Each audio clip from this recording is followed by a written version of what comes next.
Hey everyone, welcome back. Today we are going to be learning something called arrays.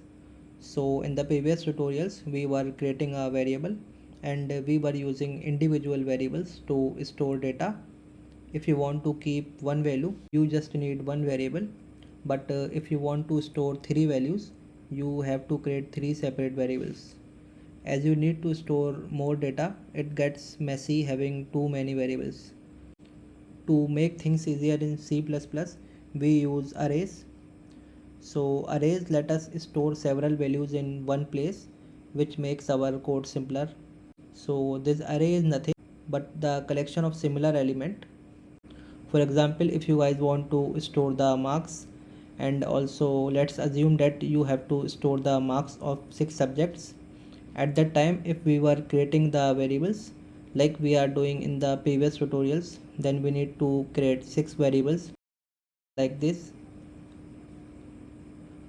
But here we have something called arrays. By using this array under one name, we can store 6 values. But make sure that all the elements that you are storing must be of same type. Like if you are storing integer value, then all the elements should be integer type. Similarly, if you are storing string, then all the elements should be of string type in array. So these array elements or the values which we are storing in these arrays will be stored in continuous memory locations, and the index of this array start from 0 and it will be 1 less than the size. For example, if you are storing 6 elements, then the index will start from 0 to 5. Okay, now we are going to see how to use this arrays in our program. Now to create an array in our program, first we need to type or specify the data type that will be stored in that array. So in this tutorial, for the demonstration purpose, we are going to store the marks which is of type integer, and that's why it's going to be int. Next, the name of array, let's say marks, which is of type integer, so 2 square brackets, and between these square brackets you need to specify the length of the array. So here in this example we want to store the marks of 6 subjects, that's why the length or the size of this array is 6, and then a semicolon. So here we are declaring an array which is of 6 size. So the next thing is how to store the value in this array. To assign the values to the array elements, what we can do is we can initialize this array when declaring it. To do that, we need to use the assignment operator and the curly braces, and between these curly braces we need to write the elements. For example, 45, 67, 78, 56, 76 and 66. So here the number of element you write must not be greater than the size specified. So we have specified 6 size, so that's why I'm giving 6 element here. If it is more than that, then the compiler is going to generate some errors. The next thing is how to access the elements of an array. To access the elements of an array, we need to write the array name, in our case marks, then the square brackets, and between the square brackets we need to write the index.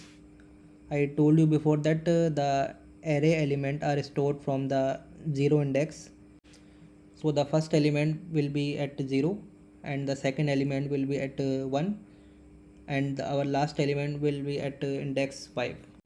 So here if you guys want to access the third element, then you need to specify the index as 2 in square brackets.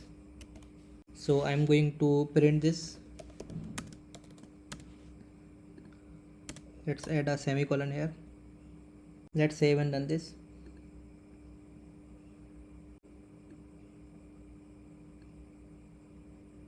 So our third element is 78, which is of index 2.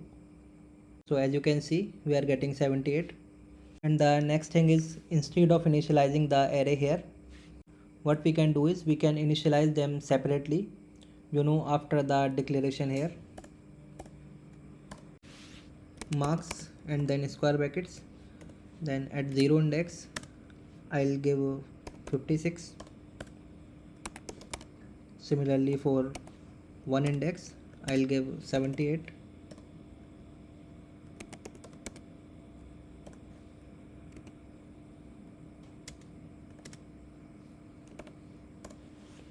And here also same thing, if I want to access the first element, then I need to give the index 0. Let's save and run this. So as you can see, we are getting 56. That is our first element. The next thing is, if you want to assign the elements in declaration, then assignment operator is not required. We can give like this.